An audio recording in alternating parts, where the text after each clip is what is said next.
Assalamualaikum warahmatullahi wabarakatuh. Selamat datang di channel Tausiah Ustadz, tempat kita berbagi inspirasi dan ilmu seputar Islam. Semoga video ini membawa manfaat dan menjadi jalan kebaikan untuk kita semua. Bismillah. Yuk, kita mulai. 4 jenis di dalam Al-Quran yang menunjuk pada keadaan manusia secara umum berdasarkan kebahagiaan dan kesuksesan hidupnya. Ada berapa jenis? 4 ya. 1, ini yang paling ideal. Manusia yang mendapatkan kebahagiaan, kesuksesan dunia dan akhirat. Jadi dunianya dia bahagia, sukses, akhiratnya pun dia bahagia dan sukses. Dan umumnya ini yang memang diharapkan oleh setiap insan, sehingga doa-doa yang dipanjatkan pun malam dan siang itu tidak lepas dari 2 permohonan ini. Itu ada di Al-Quran surah kedua Al-Baqarah di ayat 201, paling kanan sebelah bawah di mushaf tuh. Wa minhum may yaqulu rabbana atina fid dunya hasanah wa fil akhirati hasanah wa qina adzabannar. Ini golongan pertama. Dan di antara manusia itu ada yang konsisten memohon kepada Allah agar ia dianugerahi kehidupan dunia yang membahagiakan dan menyukseskan. Jadi ada bahagia saja, ada sukses saja, ada bahagia dan sukses. Ada orang hidupnya sukses, mawaddahnya banyak, tapi belum tentu bahagia, sakinahnya belum tentu diraih. Kaya iya, tapi kekayaan itu tidak membawa ketenangan dalam berkehidupan. Ada yang begitu? Ada. Jadi ibu pilih mana? Kaya tapi gelisah atau miskin tapi tenang? Alhamdulillah. Oke. Nah, kaya dan tenang, sukses dan bahagia. Maka itu yang dimaksud di ayat ini. Ada orang yang konsisten dengan permohonannya. Dia memohon kepada Allah Subhanahu wa ta'ala agar hidupnya di dunia itu bisa tenang dan sukses, bahagia dan sukses, serta kesuksesan dan kebahagiaan ini bisa dibawa lestari sampai pulang ke akhirat. Ya, tidak cukup dengan amin, kita lihat dulu ya. Nah, yang kedua, nanti kita pelan-pelan lihat rumusnya. Alhamdulillah. Ada orang yang di dunianya itu sukses, bahagia. Tapi kesuksesan dan kebahagiaan dunia itu ternyata tidak memberikan jaminan ia membawa keduanya sampai ke akhirat. Tapi menariknya kata Al-Quran, secara psikologi ada manusia yang penting dunianya sukses dulu. Yang penting dunianya bahagia dulu. Ya, kalau bahasa manusianya kekinian, ya nikmati aja yang sekarang, yang nanti kan belum jelas gitu. Ada yang begitu? Itu pasti akan ditemukan karena golongan ini pun diisyaratkan di Al-Quran di ayat yang ke-200-nya. Jadi kalau tadi 201, kita naik sedikit ke atas ke ayat 200, kita akan temukan tipikal golongan demikian. Wa minan nasi may yaqulu rabbana atina fid dunya. Udah, kalau nggak hafal diam aja ya. Hasanahnya nggak ada di situ. Hasanah itu khusus untuk 201 ya. Baik, kalau hafalan masih di ayat 1, jangan diterusin dulu ya. Wa minan nasi may yaqulu rabbana atina fid dunya wa ma lahum fil akhirati min khalaq. Dan di antara manusia ada yang hidupnya memang diliputi oleh harapan dunia saja. Hasanahnya nggak disebutkan. Ini kuncinya nanti. Dan dia tidak punya orientasi akhirat. Yang penting kerja, nikmati. Dapat rumah yang megah, nikmati. Kendaraan yang mewah, nikmati. Bisa jalan-jalan, senang. Urusan sholat, ya nanti. Baca Al-Quran nggak harus. Akhirat belum datang kok. Yang pasti yang sekarang ada itu yang dinikmati. Wa ma lahum fil akhirati min khalaq. Dan dia tidak punya persiapan untuk menyiapkan kehidupan abadinya di akhirat. Itu yang kedua. Yang ketiga, ada golongan orang yang memang ngejar akhirat saja. Dunianya tidak terlalu diperdulikan. Dia abaikan bahkan. Ya. Dia tidak terlalu peduli apakah hari ini makan atau tidak. Dia tidak terlalu peduli apakah punya rumah megah atau tidak. Dia tidak terlalu peduli apakah punya kendaraan atau tidak. Yang penting akhirat masuk surga. Saya ulangi ya. Yang penting akhirat masuk surga. Jadi dunianya dalam tanda petik sedikit diabaikan, atau hidupnya biasa-biasa atau di bawah standar, yang penting orientasinya masuk surga. Ini yang ketiga. Yang keempat, ini yang repot. Miskin dunia, fakir akhirat. Jadi dunia sudah nggak dapat, tiap hari pekerjaan tidak jelas, kata-kata tidak terukur, tindakan tidak teratur, perbuatan kadang-kadang juga mohon maaf banyak buruknya. Jadi dunianya tidak jelas, akhiratnya rasa-rasanya tidak mendapatkan harapan karena tidak pernah disiapkan. Maka yang keempat ini kategori miskin dunia, fakir akhirat. Nah, di antara yang keempat ini, 4 bagian ini kita mesti pastikan setiap hari setidaknya kita berusaha untuk mencapai golongan yang pertama. Dan adilnya Allah itu dibuka kesempatan yang demikian untuk seluruh hambanya tanpa kecuali. Jadi ibu tidak harus berpikir jadi ustadzah kah? Ya, atau suaminya jadi kiai kah?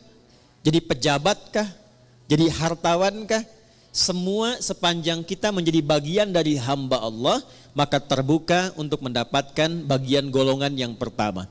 Wa minhum may yaqulu rabbana atina fid dunya. Nah, itu kuncinya. Sepanjang kita, saya, Anda, kita semua memegang satu kunci ini, maka janji Allah itu pasti ditepati dan disampaikan dalam Al-Quran. Itu akan dibimbing untuk mendapatkan 2 hal yang diharapkan tadi. Kuncinya cuma 1, yaitu hasanah. Hasanah ini bukan nama ya Bu ya. Jadi kalaupun ibu punya nama hasanah pagi ini, tapi kalau prakteknya tidak diamalkan, itu belum tentu bisa meraihnya. Jadi ini kuncinya. Kita antarkan dulu sebentar sebelum kita mengimplementasikan atau menjalankan program kita hari ini untuk diskusi. Kita tekankan sedikit karena saya khawatir ibu datang ke sini gitu kan. Kemudian juga teman-teman yang ikhwan bergabung, tapi datangnya tidak membawa kebahagiaan. Datang tidak membawa kesenangan. Apapun yang tidak dikerjakan dengan menyenangkan, itu tidak akan melahirkan hasil yang maksimal. Ibu kalau masak, hatinya enggak tenang. Masakannya enak enggak? Enggak. Ngantarkan anak, situasi hatinya enggak tenang. Enak enggak? Tidak. Karena itu Islam selalu mengajarkan, selalu hadirkan kesenangan, kebahagiaan dalam semua aktivitas yang dikerjakan. Termasuk sholat. Termasuk baca Al-Quran. Ya, usahakan kalau ngaji itu, hatinya tuh disenangkan dulu, ditenangkan. Beda kalau sedang gelisah, kemudian ngaji, itu rasanya nggak akan enak. Ayat-ayatnya nggak akan nyampe ke kolbu. Baru masuk sedikit di lisan, sudah berhenti lagi. Masuk, berhenti lagi. Karena itu rumusnya, yang pertama kata Al-Quran, saya agak sedikit percepat untuk menyampaikan pada inti diskusi kita. Wa minhum may yaqulu rabbana atina fid dunya. Nah ini, enggak pakai alif lam ya. Tidak menggunakan alif lam. Artinya nakirah, general, terbuka untuk siapapun dalam suasana apapun. Adilnya Allah, Rahman dan Rahimnya Allah, Allah menginginkan semua hambanya tanpa kecuali. Baik laki-laki, perempuan, tua, muda, besar, kecil, keadaan sosial apapun menurut manusia pada umumnya, kata Allah, ia punya kesempatan yang sama untuk sukses dan bahagia dunia sampai akhirat. Jelas sampai sini? Baik. Apa itu hasanah? Ya. Ada yang tahu hasanah itu apa? Ya. Ya itulah ya. Baik. Satu paling gampang dulu ya, pelan-pelan. Hasanah itu sifat dari karakter ihsan. Nanti satu kata. Akar dasarnya itu hasuna, hasan. Nanti kegiatan untuk mendapatkan itu disebut ihsan. Ahsana yuhsinu. Nah, akumulasi karakternya, sifatnya, atau bahkan value hasilnya, itu disebut hasanah namanya. Jadi kalau kita mengerjakan sesuatu dengan sifat ihsan, nah itu hasilnya disebut dengan hasanah. Saya ulang ya. Kalau kita mengerjakan segala hal dengan sifat ihsan. Sifat ihsan. Ini, ihsan.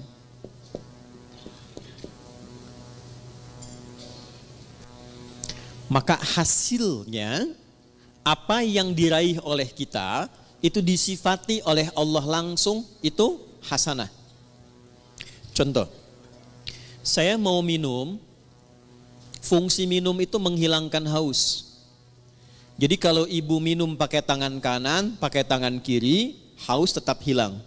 Sepakat? Baik. Tapi kalau kita minum menggunakan sifat ihsan, maka perbuatan minum ini seketika dinilai oleh Allah berubah menjadi hasanah namanya. Jelas sampai sini? Baik. Saya ulangi lagi dengan contoh yang lain. Saya mau berpakaian. Berpakaian orang punya gaya masing-masing. Tapi ketika cara berpakaian ini dilakukan dengan ihsan, maka cara berpakaian kita itu disebut apa? Hasanah namanya. Nah, bagaimana semua perbuatan ini bisa dilakukan dengan ihsan? Maka rumusnya ditemukan dalam hadis Muslim, nomor hadis ke-8. Agak cepat ya. Hadis riwayat Imam Muslim, nomor hadis yang ke-8, yang meriwayatkan sahabat Umar bin Khattab radhiyallahu taala anhu.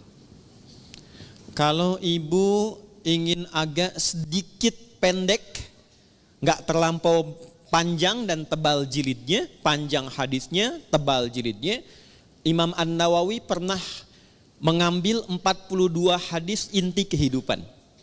Jadi selama kita berkehidupan, kalau belajar 42 hadis ini, kehidupannya akan cenderung mendekatkan pada kebahagiaan dan kesuksesan. Dalam bahasa Arab, 40, 41, 42, sekitar 40-an, itu disebut dengan arba'in namanya. Maka beliau memberi nama kitab hadisnya dengan Al-Arba'in. Dikenal dengan Al-Arba'in An-Nawawiyah. Itu hadis nomor 8 di Sahih Muslim ini diletakkan oleh beliau, disusun di urutan yang kedua. Ya. Di Al-Arba'in nomor hadis yang keberapa? 2. Tentang iman, Islam, dan ihsan. Nih, dapat ini.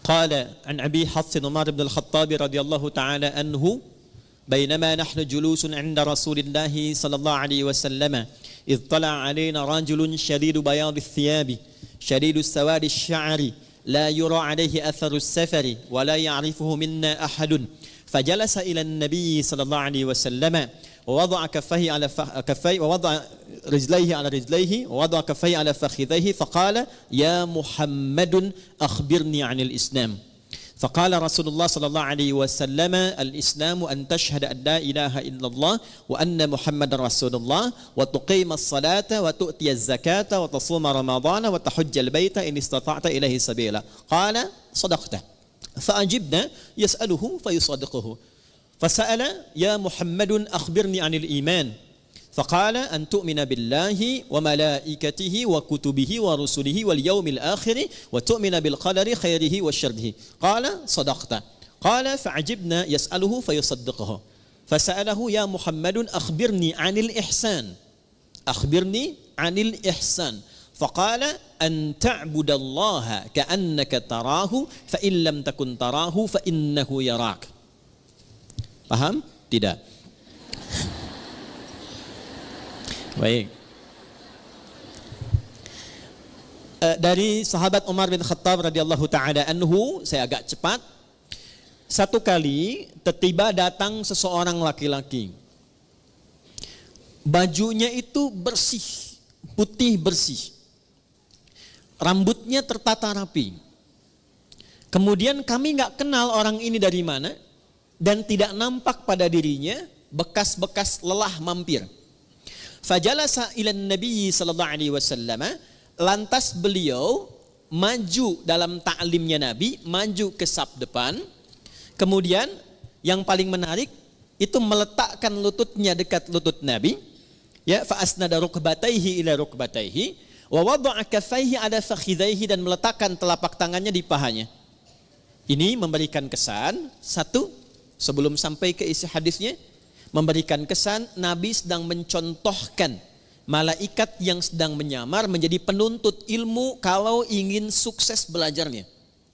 Bukan hanya untuk ibu yang dari majlis taklim sekarang. Misal, anaknya ibu ingin sukses di sekolahnya. Yang sedang kuliah di kampus ingin sukses belajarnya. Maka tiru pembuka hadis ini tips bagaimana menjadi seorang penuntut ilmu yang sukses dan cepat mendapatkan ilmunya. Satu, ini yang langsung contohkan malaikat yang menyamar, dan itu diminta oleh Nabi untuk ditiru. Karena nanti di akhir hadisnya Nabi mengatakan, hadza Jibril atakum liyu'allimakum dinakum. Ini Jibril yang sedang menyamar, datang untuk mengajarkan kepada kita bagaimana tentang pokok-pokok ajaran agama kita. Satu, kalau datang ke majlis ilmu, kata Nabi lewat hadis ini, tiru Jibril alaihi salam saat menyamar, fokus untuk datang. Pertama, kenakan pakaian terbaik supaya nyaman. Jadi kalau sejak saat akan berangkat itu kita sudah menyiapkan diri, mengenakan pakaian yang rapi, jadi kerapian itu menunjukkan kesungguhan. Satu. Yang kedua, upayakan gak mampir-mampir sehingga fokusnya itu nanti kepada pelajaran. Kalau ibu berangkat ke sini jam 6 berangkat, tapi agendanya mampir dulu soto sebelah sana, kupat tahu pada larang sebelah sana, kan? Kemudian mampir dekat situ ada mie ayam, ya. Jadi 30% sudah diambil, nyampe sini sudah terlambat, tinggal fokusnya 70%. Ya. Oke, kemudian ketika sampai, upayakan sedapat mungkin ambil saf pertama. Sedapat mungkin. Ya, kemudian terus ke belakang, terus ke belakang, terus ke belakang. Sehingga apa yang kemudian disampaikan lebih mudah didengar. Lebih jelas, lebih baik. Awas nih, ini mahasiswa kadang-kadang datang sudah masuk kampus, duduk paling belakang, sudah nggak pernah nanya, absen titip teman tuh ya. Nah, itu bukan tipikal seperti yang diinginkan hadis ini. Kalau ingin sukses, ambil akses yang memudahkan kita untuk mendapatkan informasi. Kalau nggak terlampau dekat di depan, cari yang dekat mic, ya, supaya mudah mendapatkan apa yang disampaikan. Lalu setelah itu, ini dia poinnya. Beliau kemudian bertanya, kalau tidak tahu, tanya. Kalau ingin dapat informasi baru, tanya. Itulah sebabnya kenapa tema hari ini kita tanya jawab, salah satunya ingin mengamalkan hadis yang disampaikan ini. Tapi sebelum ke sana, kita ingin pastikan semua yang bertanya itu berada dalam naungan kasih Allah untuk mendapatkan kebahagiaan dan kesuksesan dalam hidupnya. Di antara yang ditanyakan itu ada 4 pertanyaan. Satu di antara 4 ini adalah ihsan. Ya, fokus, saya akan langsung cepat ke ujungnya. Al-ihsanu, ihsan itu an ta'budallaha. Perhatikan cara menerjemahkannya. Izin saya pelankan. An ta'budallaha, engkau menjadikan seluruh aktivitasmu sebagai ibadah karena Allah. Saya ulang ya. Sebab nanti kalau cuma lihat terjemahan, artinya menjadi begini, engkau menyembah Allah. Itu tekstual. Sedangkan penjelasan detailnya, ya, kalau kita keluarkan kata per kata dan rumus bahasa Arabnya, itu menjadi begini terjemahan tafsirnya. Engkau menjadikan seluruh aktivitasmu sebagai ibadah karena Allah. Dulu satu poinnya. Jadi bukan cuma sholat saja. Makannya jadikan ibadah karena Allah. Berpakaiannya jadikan ibadah karena Allah. Berumah tangganya, jadikan ibadah karena Allah. Saya tes sebentar ya. Maaf ya, maaf. Ibu itu merawat, mendidik anak karena sayang, karena Allah. Masa? Ganti ya. Baik. Ibu itu berpartner dengan suami karena cinta atau karena Allah? Ini maksa banget ya, cinta karena Allah. Udah. Itu ada cirinya. Gini contoh. Saya kalau mau minumnya karena Allah, maka saya akan ikuti apa yang Allah inginkan dari kegiatan minum itu. Bukan sekedar minumannya, Bu. Allah suka apa tidak ini? Ya, ini jenis minumannya disukai Allah atau tidak? Tidak mungkin ada seseorang yang ingin minum karena Allah, tapi dia meminum sesuatu yang tidak disukai Allah. Allah suka bir tidak? Whisky. Dan mustahil ada orang minum bir pakai bismillah kan? Bismillah. Mudah-mudahan dosanya kurang dikit, kan nggak mungkin. Ya kan? Nah, yang kedua, bukan hanya minumannya benar, ini minuman Allah suka. Minuman yang baik, yang halal. Tapi cara minumnya pun dia ikuti seperti Allah inginkan. Contoh begini. Bagaimana cara minum yang baik yang Allah inginkan? Diajarkan oleh Nabi SAW, idza quddimat ta'am, jika hidangan itu ditampilkan. Perhatikan kalimatnya. Khudh biyaminika ma yalik, ambil dengan tangan kananmu. Satu. Yang paling dekat denganmu. Ini ada di sini misalnya, izin. Kemudian di sisi lain ada minuman yang agak jauh. Yang diinginkan oleh Allah, contoh lewat Nabi, ambil yang paling dekat dengan tangan kananmu. Ketika ibu meminum seperti ini, diambil yang paling dekat dengan tangan kanan, dalam rangka menaati Allah lewat petunjuk Rasulullah, itu sudah masuk kategori ihsan. Selanjutnya, Sammillaha au qulu bismillahirrahmanirrahim. Sebelum diminum, ucapkan dulu bismillahirrahmanirrahim. Itu saat dilakukan semua tahapan itu, maka kegiatan minum itu disebut ihsan namanya. Biar jelas ya Bu ya. Contohkan nih biar jelas. Ini buka dulu tutupnya. Ya, karena nggak mungkin diminum dengan tutup. Ya. Ambil dengan tangan kanan. Jelas? Sebut nama Allah. Bismillahirrahmanirrahim. Minum. Alhamdulillah. Jelas? Belum jelas? Ambil dengan tangan kanan. Sebut nama. Bismillahirrahmanirrahim. Jelas? Alhamdulillah. Maka saya pelan-pelan, kegiatan minum itu yang disebut dengan ihsan, dan dia menghasilkan nilai di sisi Allah disebut dengan hasanah namanya. Nah, hasanah inilah yang kemudian melahirkan apa yang kita sebut dengan berkah. Berkah. Ini dia. Teruskan turunannya. Berkah inilah yang mengantarkan pada kesuksesan dan kebahagiaan. Nih, sukses plus bahagia. Ini asalnya. Dan keduanya ini tidak berhenti di dunia. Sepanjang dilakukan dengan sifat ihsan, ditulis dengan hasanah, keluar sifat berkah, mengantarkan pada sukses dan bahagia, dan perjalanannya terus panjang mengiringi sampai ke akhirat. Nih, sampai ke akhirat. Pelan-pelan ya. Ini poinnya. Makanya sering kita katakan di lisan kita, saya pengen cari berkahnya aja. Saya pengen cari berkahnya. Nah, berkah itu bukan harus kita tafsirkan sedikit, tidak. Bisa banyak. Bahkan kalau kita lihat bahasa Al-Quran, lafaz berkah dalam Al-Quran itu yang paling menarik ketika benar dikerjakan dengan sifat ini, itu dijamakkan bentuknya. Bentuknya jamak. Yuk, saya gali dengan cepat sedikit ya Bu ya. Pelan-pelan lihat rumusnya ke sini. Pekerjaan dikerjakan dengan apa tadi? Nah, rumus untuk menjadi ihsan itu rumusnya 2, iman plus takwa. Iman plus takwa sama dengan ihsan. Karena itu sering kita diminta dalam Al-Quran, tingkatkan takwamu, tingkatkan takwamu. Pernah dengar nggak kalimat itu? Ya, tingkatkan takwamu. Dan kalimat takwa itu seringkali dibuka dengan iman atau disandingkan dengan iman. Ali Imran ayat 102, ya ayyuhalladzina amanu taqullaha haqqa tuqatih. Iman dan takwa, iman dan takwa. Kenapa kita diminta beriman dan bertakwa? Supaya muncul karakter ihsan.